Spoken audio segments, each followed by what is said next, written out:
Did you know that making mistakes is one of the best ways to improve your English? And yet making mistakes is one of the biggest causes for fear and anxiety and avoidance altogether when speaking a second language. However, in this video, I'm going to talk about the 3 types of mistakes that we make as speakers of English as a second language, and I'm also going to give you a strategy on how to learn from those mistakes, and I'm going to give you a strategy for each type of mistake so you can understand your mistake and improve so you never repeat that mistake again. So like I said, there are 3 types of mistakes. The first type of mistake is mistakes that you are fully aware of that you're making when you're making them, okay? So that means that you say it, and as you say it, you're like, no, this is a mistake. For example, I have a lot of students who might just say she when they talk about he, so they know that it's not supposed to be she, but she comes out. Or maybe when they don't stick the tongue out for the TH and they say thank you, and they feel that they didn't pronounce the TH fully, especially after maybe they have practiced it for a little bit. So these are conscious mistakes. The second type of mistake is mistakes that you theoretically know that you are incorrect. You just don't notice that you're making those mistakes. So it's the type of mistake that people point out and you are like, oh, did I really say that? For example, you used have instead of has, and you haven't noticed it. It wasn't like you were conscious of it as you were making it. You were told afterwards, or you listened to yourself and you're like, why did I use have here? It's supposed to be has, or vice versa. So these are unconscious mistakes, but you are aware of the rule, right? So you're not aware of it when you're speaking, but you know the rule. So if you were to write an email, you would never make that mistake. Okay, so here there is a question of just like being conscious of it while you're speaking. And the third type of mistake is mistakes that you're not even aware that you're making a mistake. Okay, you're speaking and you think that you're right, and then someone would point it out and you're like, oh, really? Why? And you would have to learn more about it. Here we can talk about pronunciation mistakes, where you are convinced that you are supposed to say operations, but then you learn that it's actually operations, or a certain grammar form that you were completely unaware of, okay, that you haven't used. So these are the 3 types of mistakes. Now, remember, mistakes are a natural part of speaking a second language. There is nothing wrong about making mistakes. In fact, it's impossible to speak a second language without making mistakes. But this is why I'm saying that making mistakes is the best opportunity to learn if you do something about it. And this is where the problem starts, because people usually hate making mistakes. And then the moment they make a mistake, they just either shut down or they kind of like block it out, and they don't want to deal with it and they don't want to think about it because it makes them feel crappy. But it's not productive, because if you're not doing anything about it, you are likely to repeat the same mistakes. If you just feel bad about it, great. Who's winning, right? No one's winning here. Not your English, not your listeners, and definitely not you. So we want to be proactive. You need to be light about the mistakes. And again, it's like putting a spotlight on what you need to learn. And think about it. Really, I want you to have a mindset shift here, because think about this idea of learning a second language and all the things that you need to learn. It's a lot, and no one has the capacity or time to learn all the things about speaking a language. And if you're an intermediate speaker, you already know how to communicate in English. And focusing on the mistakes is basically focusing on the areas in the language that are unclear and are not intuitive just yet. Because when you make mistakes, it means that the habit is not rooted. The right form, the right pronunciation, the right words, okay? So it just means that you haven't used it enough. You haven't understood it fully for you to be able to use it seamlessly. And when you recognize the mistakes without shying away from it or avoiding it completely, but you just like decide to put a spotlight on it, it's really learning what your 20% is. And by 20%, I mean the 20% that would get you 80% of the results, the 20% that you need to focus on and learn so you can achieve 80% of your fluency goals. So instead of going and learning and pursuing all that knowledge out there, sometimes all you need is just to focus on your freaking mistakes. That's it. And this is why you don't need to feel bad about making mistakes, because then you're like, hey, I'm just learning here. Or, hey, this is a golden opportunity for me to learn. Okay? So remember that. All right, so now let's talk about strategies, because yeah, I get it, mindset and all of that, but what do I do? So when it comes to the first type of mistake, do you remember what that is? The first type of mistake is mistakes that you make and you're fully aware of them. You're aware of them as you're making those mistakes. So first of all, you have to start logging those mistakes. What do I mean by that? Let's say you have a conversation and then you say something and either you correct yourself, which I recommend for you to do. Don't, it's okay to repeat yourself with the right form, especially if it's an informal conversation. But you don't have to. It really depends on you, what you prefer. Or if you mispronounce something, you can say it again. It's kind of like you're establishing the new habit. So it's good to repeat yourself if you are mispronouncing something. But even if you don't, after that interaction or after the conversation, take your notes on your phone and write down all the places where you got stuck, all the words that were not available to you, and all the mistakes that you've made, that you noticed, okay? So try to remember them and write them down right after, okay? So you start logging those conscious mistakes. These are the easiest mistakes to fix because practically you know what you need to do. You don't need to learn the theory behind it. You don't need to learn what's the right form. You just need to implement it. And here, again, it's all about building habits, okay? So to be able to use the right form consistently and confidently, you need to think about it like any other habit that you're trying to integrate into your life and definitely into your speaking, which means repetition, repetition, repetition, repetition, repetition. Because if you repeat the right form enough times, it will overpower the mistake. And this is why I love sprints, which is something that I created, this idea of intentional repetition, where let's say there is a phrase you always use. It makes no sense. And when you say it, it always comes out as it's make no sense.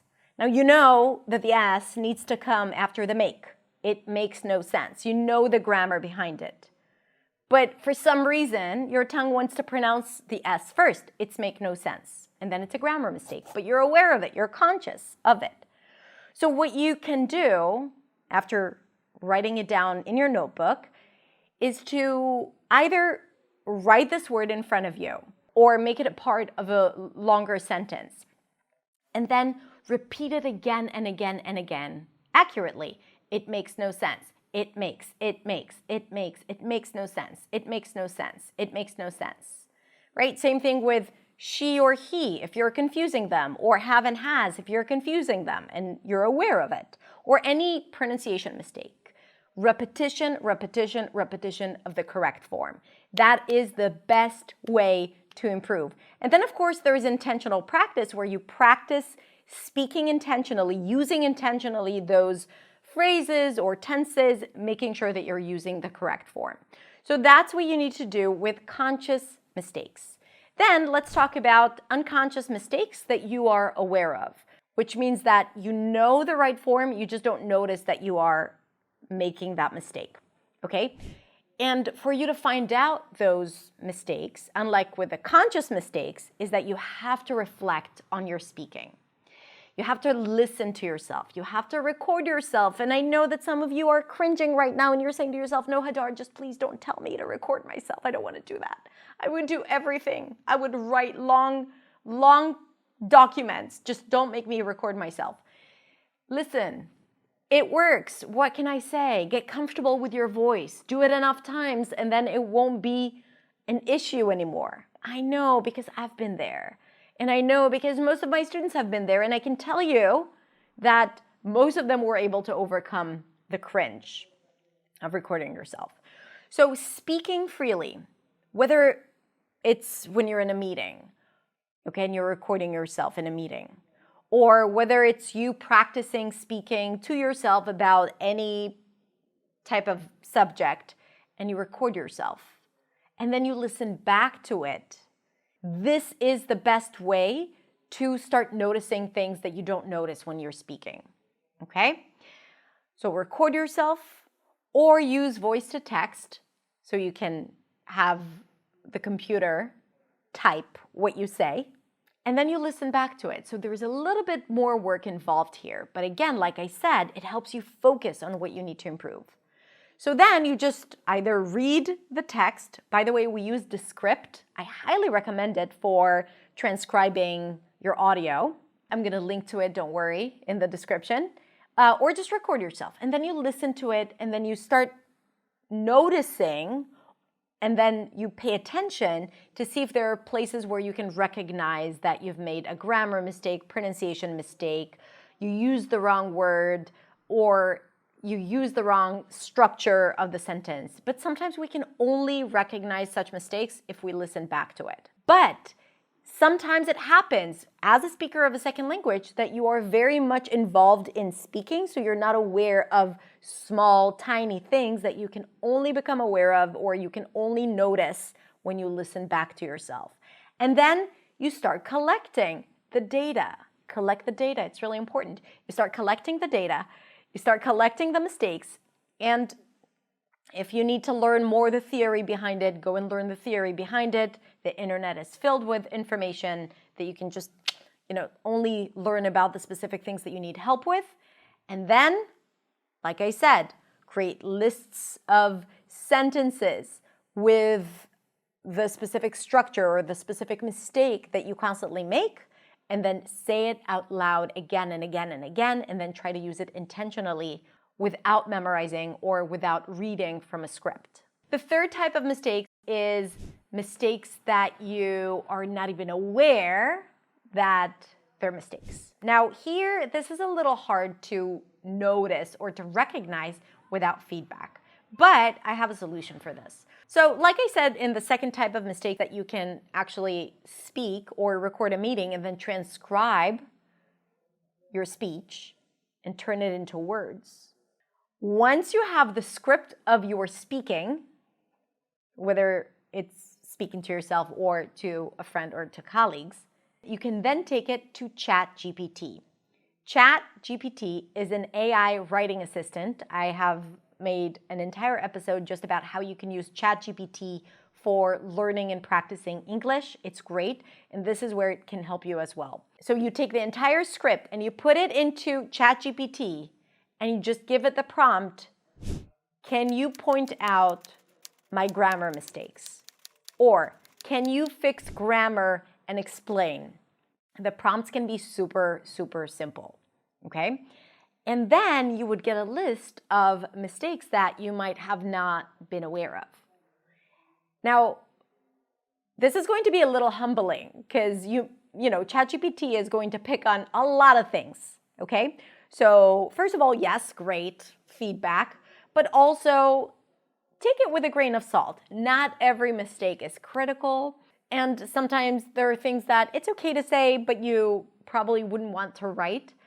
So you don't have to work on everything. You can just choose 2 or 3 things that you really weren't aware of, and also that you feel like they're important. And then you need to learn why that is. You can actually use ChatGPT to ask why. Why is this a mistake? You can take the sentence and ask, why is this a mistake? And again, I have an entire guide on how to use ChatGPT to improve your speaking and writing, so I'm going to link to it below, okay? But once you understand the theory behind it, because you have to understand it first, then follow the same process of creating sentences and repetition and intentional practice, okay? Now, whether it's a conscious mistake or an unconscious mistake that you're aware of or not aware of, it's really important that you prioritize, that you understand what is critical, what is preventing me from sounding clear or from sounding confident or for communicating my message properly. And this is how you can actually benefit from your mistakes. But you can only benefit from your mistakes if you do something about it. All right, my friends, That's it. Now tell me in the comments below, what else do you do when you make a mistake? How does it make you feel? And do you usually do something about it? Be honest, let me know in the comments. Have a beautiful, beautiful rest of the day. Thank you so much for being here with me. If you like this video, please consider subscribing to my channel and sharing it with your friends. You can also check out hadarshamish.com, my website, for a ton of other resources and lessons designed to help you speak English with clarity, confidence, and freedom. Take care, and I'll see you next week in the next video. Bye.